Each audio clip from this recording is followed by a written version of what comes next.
You're tuned in to the HR Bandit podcast, your one-way ticket to the latest and craziest in the world of work.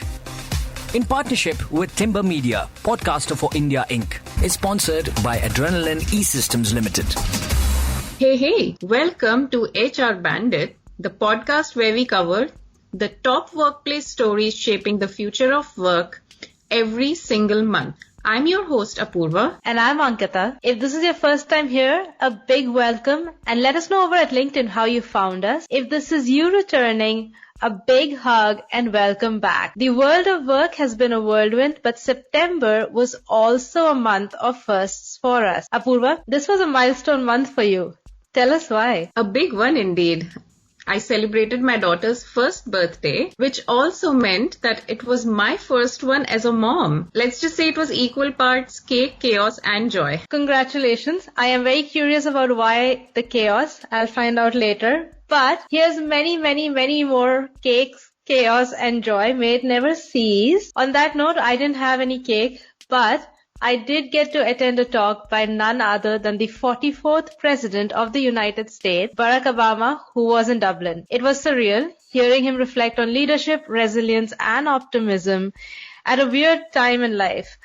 But before I let you jump into three topics, Apoorva, I'm going to use this time to share a little snippet from his talk, which I think is very relevant for our profession and was very helpful to be reminded of it. So in referring to the climate crisis, he said that technically the solutions to arrest rising temperatures exist. Like if we wanted to, we could put them in motion today and stop it from becoming worse almost immediately. However, the solution needs organizing humans, and humans are messy. And this is why of all the problems in the world, he's investing in developing strong leaders who can bring humans together and drive change. There you go, Apoorva. That's my little story time. If I could, I would repeat so many more snippets from his talk, but I'll stop at that one. Yeah, we need to connect offline to learn more about what you learned. But based on what you just said, it is such a good reminder that where we are all talking about, the implication of AI in the workforce and this and that. I feel this is a good way for us to take us back to the core of our jobs. As our jobs being to reduce chaos, aligning people, and building the kind of leaders who can drive real change.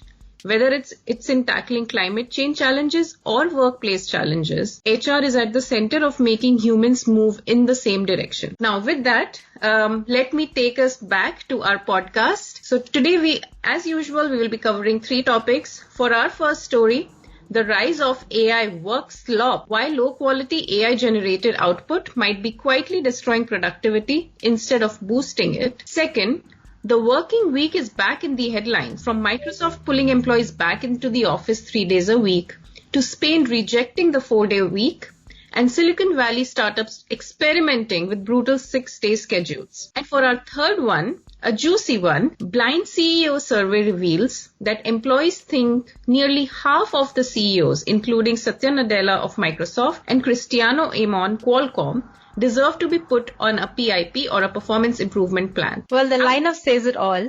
We have AI headaches, extreme schedules, and unhappy employees calling out their bosses.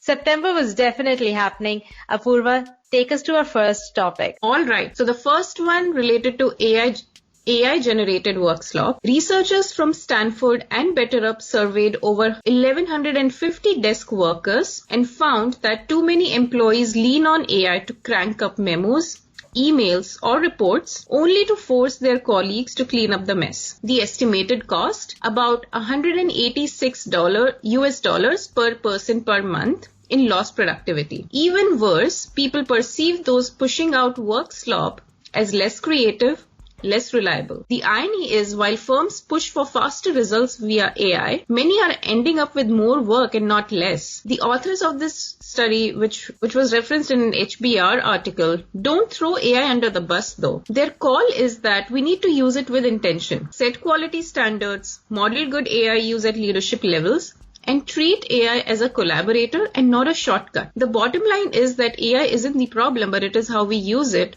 And if we let it run unchecked, Workslop might just become the productivity killer we didn't see coming. Ankita, so let me ask you, did you encounter AI-driven Workslop in the past month? In a few ways. So Spotify brought AI slop to my attention. They've been making news recently, and they revealed that the rise in AI-generated music has been confusing listeners and unsettling creators.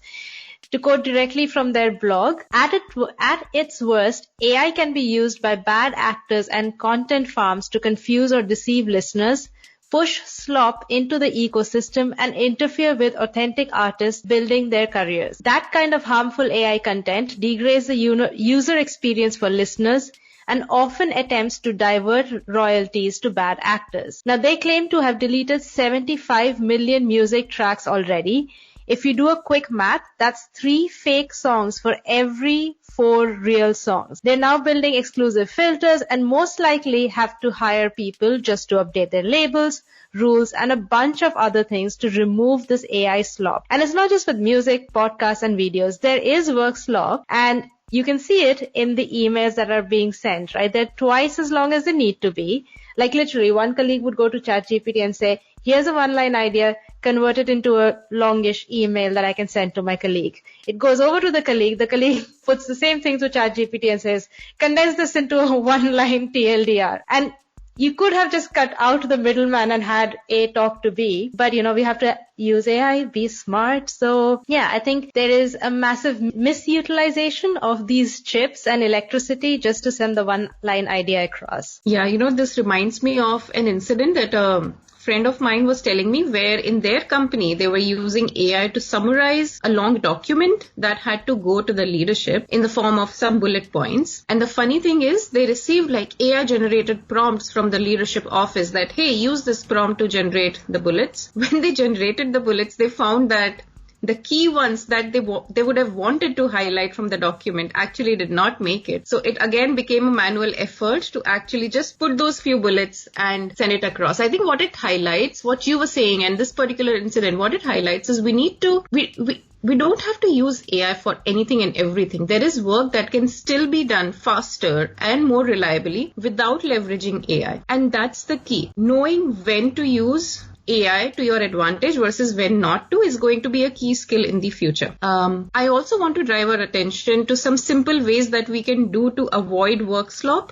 Again, this is not based on some extensive research. This is based on my own learnings that I've had through along the way. So firstly, become an expert prompter. The quality of AI's output is directly tied to the quality of your input. So make sure you keep honing your prompts, share detailed prompts. And in fact, I would be happy to share some hacks about it when we post this episode on LinkedIn. Second, AI hallucinates.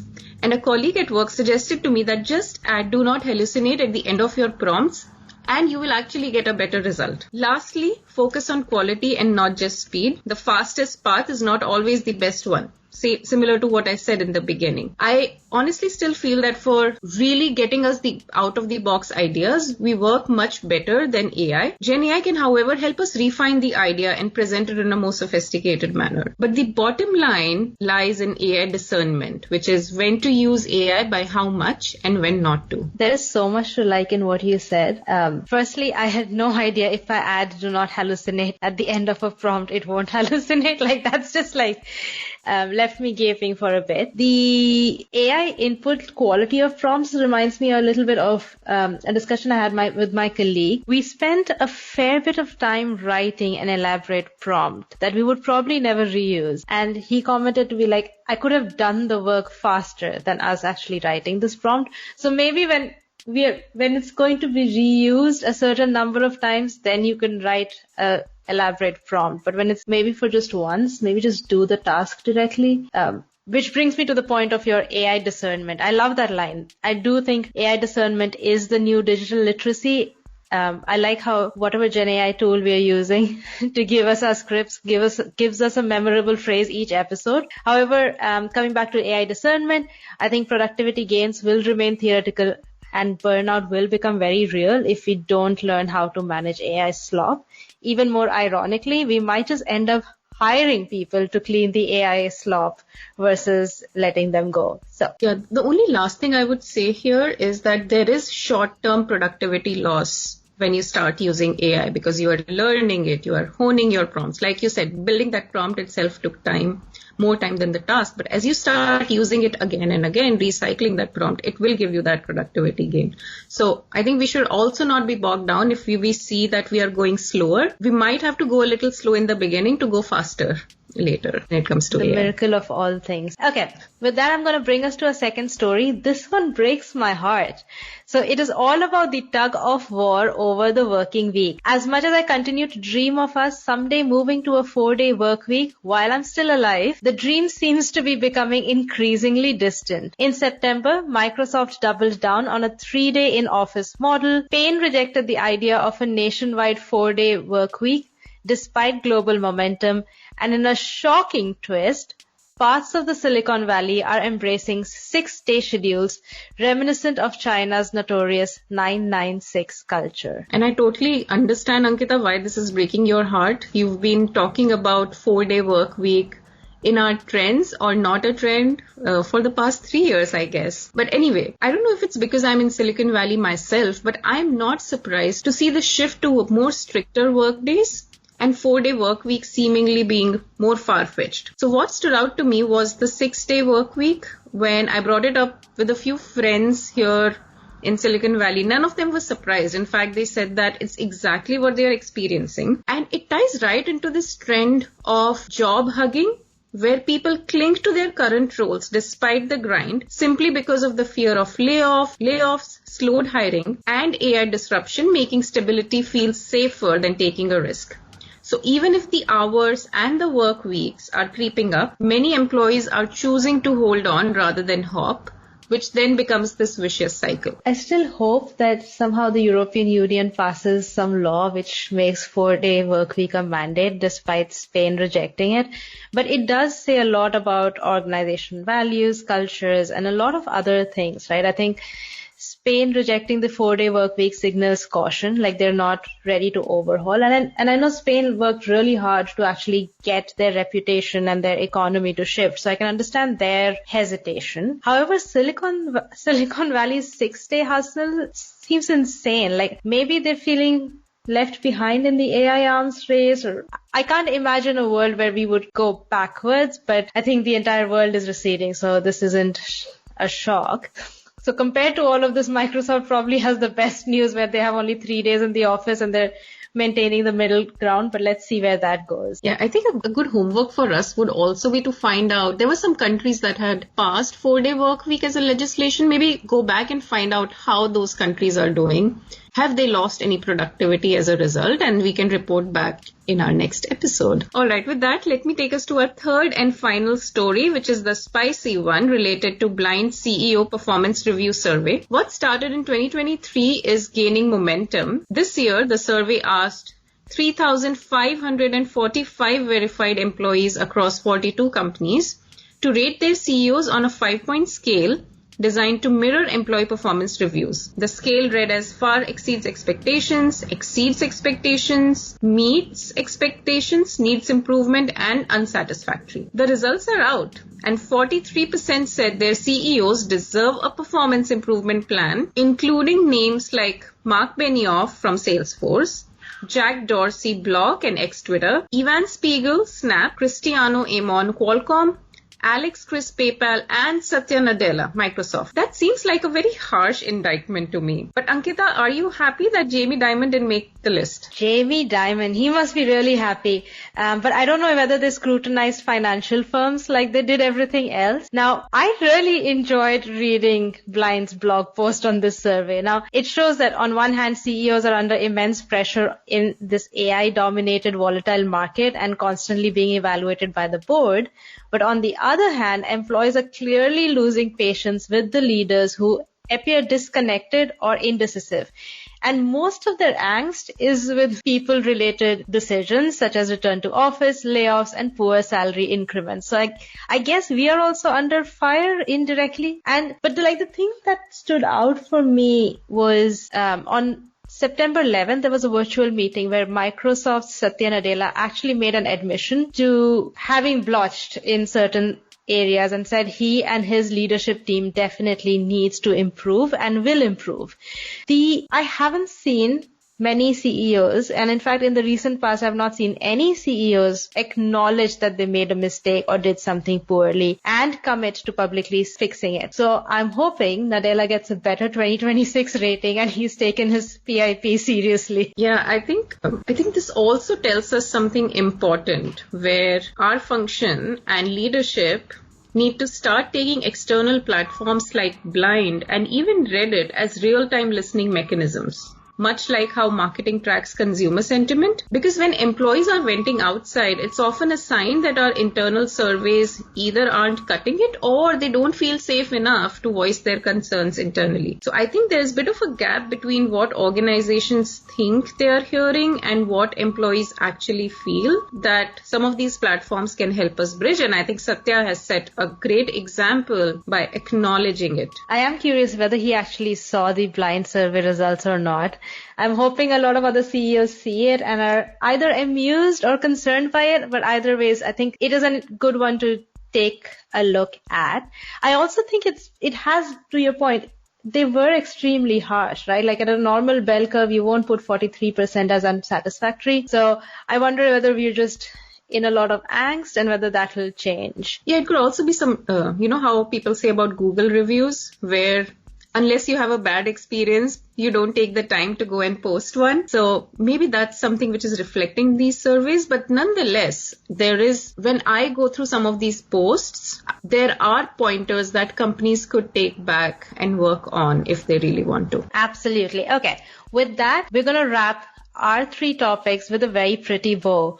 There's AI Workslop, the evolution of the work week, and CEOs on the hot seat. But bandits, before we go, per usual, here's what else caught our eye. First, Hyundai in Korea is making headlines for profit sharing, committing to give 40% of its earnings back to employees in the form of bonuses. In a time where companies everywhere are squeezing employees, this feels like a bold statement about vision creation and fairness. Second, Ben & Jerry's co-founder Ben Cohen announced his resignation from the company's board. This is a sad move, but also a symbolic movement. Now, the brand has always stood for value-driven business and being vocally critical of practices that they don't agree with. They're being silenced by their parent company. So this is a symbolic movement and hopefully we won't see it being restricted much. And lastly, Swiggy in India just rolled out a groundbreaking policy. Working moms get a full year of remote work after maternity leave.